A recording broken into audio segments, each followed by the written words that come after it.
ఆదికాండము 35వ అధ్యాయము. దేవుడు యాకోబుతో, నీవు లేచి బేతేలునకు వెళ్లి అక్కడ నివసించి నీ సహోదరుడైన ఏశావు ఎదుట నుండి నీవు పారిపోయినప్పుడు నీకు కనబడిన దేవునికి అక్కడ బలిపీఠమును కట్టుమని చెప్పగా, యాకోబు తన ఇంటి వారితోనూ తన యొద్దనున్న వారందరితోనూ, మీ యొద్దనున్న అన్యదేవతలను పారవేసి మిమ్మును మీరు శుచిపరచుకొని మీ వస్త్రములను మార్చుకొనిడి. మనము లేచి బేతేలునకు వెళ్ళుదుము. నా శ్రమ దినమున నాకుత్తరమిచ్చి నేను వెళ్లిన మార్గమున నాకు తోడైయుండిన దేవుని బలిపీఠమును అక్కడ కట్టెదనని చెప్పెను. వారు తమ యొద్దనున్న అన్ని దేవతలనన్నిటినీ తమ చెవులనున్న పోగులను యాకోబునకు అప్పగింపగా, యాకోబు షెకెము దగ్గరనున్న మస్తకి వృక్షము క్రింద వాటిని దాచిపెట్టెను. వారు ప్రయాణమై పోయినప్పుడు దేవుని భయము వారి చుట్టూనున్న పట్టణముల మీద నుండెను. గనుక వారు యాకోబు కుమారులను తరమలేదు. యాకోబును అతనితోనున్న జనులందరూ కనానులో లూజుకు అనగా బేతేలునకు వచ్చిరి.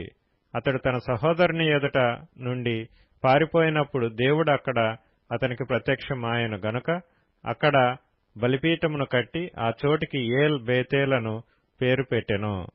రిబ్కా దాది అయిన దెబోరా చనిపోయి బేతేలునకు దిగువనున్న సింధూర వృక్షము క్రింద పాతిపెట్టబడెను.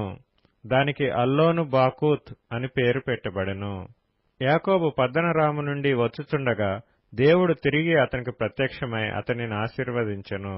అప్పుడు దేవుడు అతనితో, నీ పేరు యాకోబు, ఇక మీదట నీ పేరు యాకోబు అనబడదు, నీ పేరు ఇశ్రాయేలు అని చెప్పి అతనికి ఇశ్రాయేలు అను పేరు పెట్టెను. మరియు దేవుడు, నేను సర్వశక్తిగల దేవుడను, నీవు ఫలించి అభివృద్ధి పొందుము, జనమును జనముల సమూహమును నీ వలన కలుగును, రాజులను నీ గర్భవాసమున పుట్టెదరు.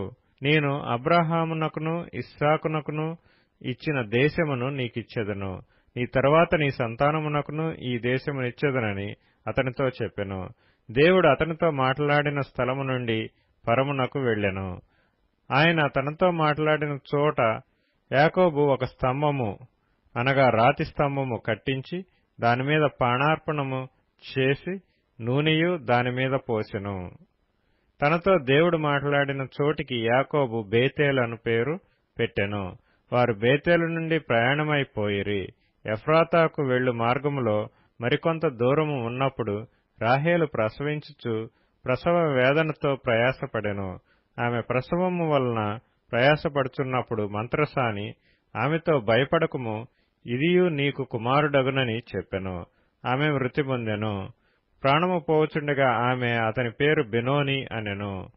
అతని తండ్రి అతనికి బెన్యామీను అను పేరు పెట్టెను. అట్లు రాహేలు మృతి పొంది బెత్లెహేమను ఎఫ్రాతా మార్గమున పాతి పెట్టబడెను. యాకోబు ఆమె సమాధి మీద ఒక స్తంభము కట్టించెను. అది నేటి వరకు రాహేలు సమాధి స్తంభము. ఇశ్రాయేలు ప్రయాణమైపోయి మిగ్దల్ ఏదెరు కవతల తన గుడారము వేసెను. ఇశ్రాయేలు ఆ దేశములో నివసించుచున్నప్పుడు రూబేను వెళ్లి తన తండ్రి ఉపపత్ని అయిన బిల్హాతో శయనించెను. ఆ సంగతి ఇశ్రాయేలుకు వినబడెను. యాకోబు కుమారులు 12. యాకోబు జ్యేష్ఠ కుమారుడగు రూబేను, షిమ్యోను, లేవి, యూదా, ఇస్సాకారు, జెబూలూను వీరు లేయా కుమారులు. రాహేలు కుమారులు ఏసేపు, బెన్యామీను. రాహేలు దాసి అయిన బిల్హా కుమారులు దాను, నఫ్తాలి. లేయా దాసి అయిన జిల్ఫా కుమారులు గాదు, ఆషేరు. వీరు పద్దనరాములో యాకోబునకు పుట్టిన కుమారులు. అబ్రహామును ఇస్సాకును పరదేశులైయుండిన మమ్రేలో కిర్యతర్బాకు తన తండ్రి అయిన ఇస్సాకు నొద్దకు యాకోబు వచ్చెను. అదే హెబ్రోను. ఇస్సాకు బ్రతికిన దినములు 180 సంవత్సరములు. ఇస్సాకు కాలము నిండిన వృద్ధుడై ప్రాణము విడిచి మృతి పొంది తన పితరుల యొద్దకు చేర్చబడెను. అతని కుమారులైన ఏశావు, యాకోబులు అతని పాతిపెట్టిరి.